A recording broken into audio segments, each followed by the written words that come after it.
alive and kicking, and he's doing a great job. It's going to be noisy in here. Hopefully you can hear me, but doing a great job. This is going to be quick. We're working down in our big field trying to finish it up. The wobble box is here, but the parts to put it on for the big new Glen aren't in yet. So we have got to try to keep on keeping on with old Glen, and he's doing a great job. We've got one semi-truck load ready to go, and we're trying to finish up the field so we can get another one sent out. So here we are. So I'm going to keep on going, and then we're going to try to get some video of the unloading and putting it in the semi and go from there. Thank you so much. Having a great time.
Tell this or not, but old Glen, he's taking a ride down there. Yeah. So that's the current status. We did, however, everything is combined over here. New Glen is sort of running. Old Glen's getting a ride. I'm currently drilling some wheat. So, as per our usual arrangement, it's been an eventful, harvest and plant and everything else, but we're getting there. Combines are working and not working. Tractors are all working good so far. So, we'll just keep plugging along, and hopefully everything turns out okay.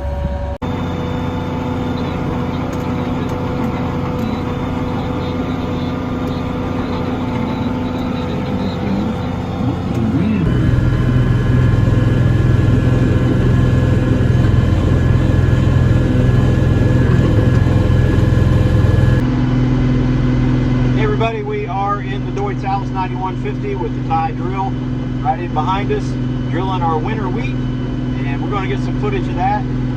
Had I guess our fair share of obstacles along the way, but we're getting it done. We're going to have all our winter wheat planted probably by the end of the day, and then we can focus on our double crop beans and finish up with corn, and then harvest is done and we're ready for the spring.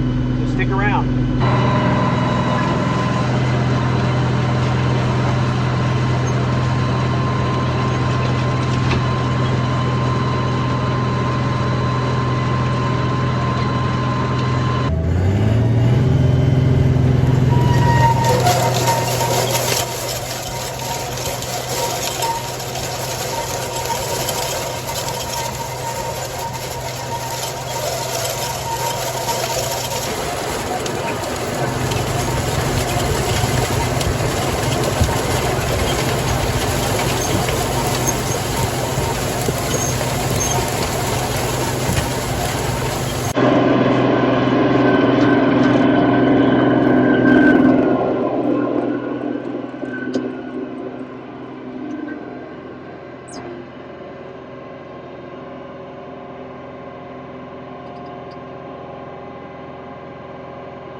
So I'm planning with this DEUTZ-ALLIS 9150. I've had this tractor for a long time. Always been very reliable to us, very good. And drilling our beans and our wheat. Today we're drilling wheat with this tie drill. It's a 20-foot drill. It's one of the bigger drills that Ty made. And it is one that has had monitors and all that kind of stuff with it. You know, we don't farm with GPS, all those other technologies as of yet. And so this drill is pretty much all mechanical. And I really like that if we're not using all the technology, is that nothing is relied on, you know, air or any other thing. It is all gear chain, mechanical operation. It's been very reliable. I don't have to change anything on it when I go from wheat to beans. Now, the population will vary just a little bit between the two, and maybe a little heavy on one and maybe a little light on the other, but we've had a pretty good success with population with it. So I've not really decided to mess with it. We don't change the sprockets, we don't change the speed or chains on it or anything, and it's been successful for us. So it'd be really hard to dog on this drill. It's got some quirks about it like any other piece of equipment, but it's a good no-till drill. I can take it just about any terrain, any type of soil, and it will drill. It will do exactly what it's supposed to do. And sorry, we're turning on the end here.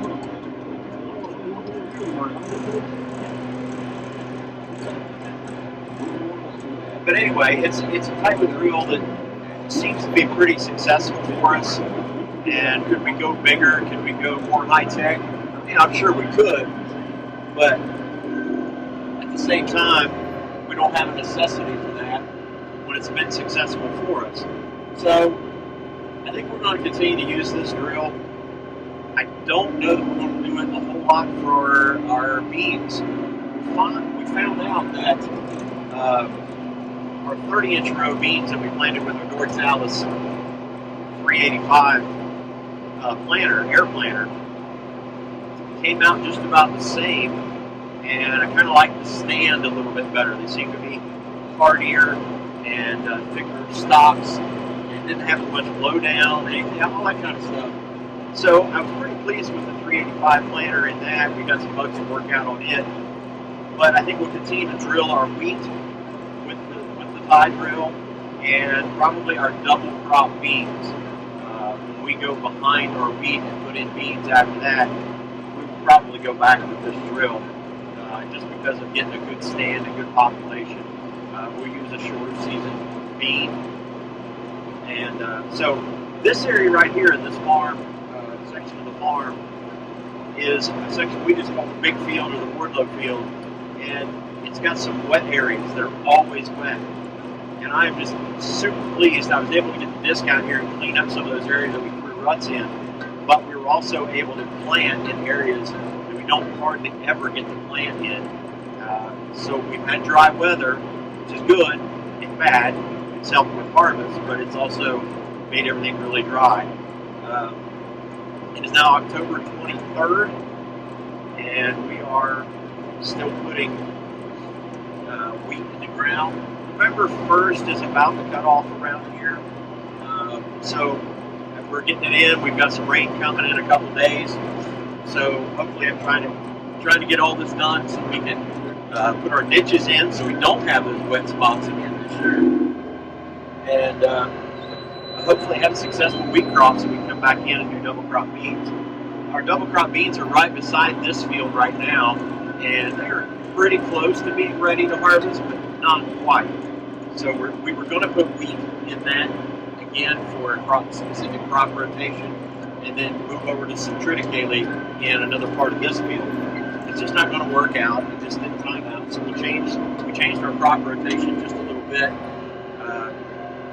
and I think everything's going to work out. Hey guys, I'm not going to do a whole lot more on our planting of the wheat. We use a winter wheat that is bearded winter wheat, and then we will bale the straw in late June, early July, and go back in with double crop beans. So as far as this field goes, we're not going to see a whole lot of it until probably June, mid to late June, maybe even July, and that will get us. There's about 38 acres right here. We're doing wheat, and that'll help us also with baling straw, which will get another income coming in early in the season. And we're trying to do that, trying to diversify with our hay crop, our forages, and also with mid-season crops like straw and wheat. So thank you guys so much for coming in. We appreciate every time you watch one of our videos. God bless each and every one of you. We'll see you on the next one. Take care. Bye.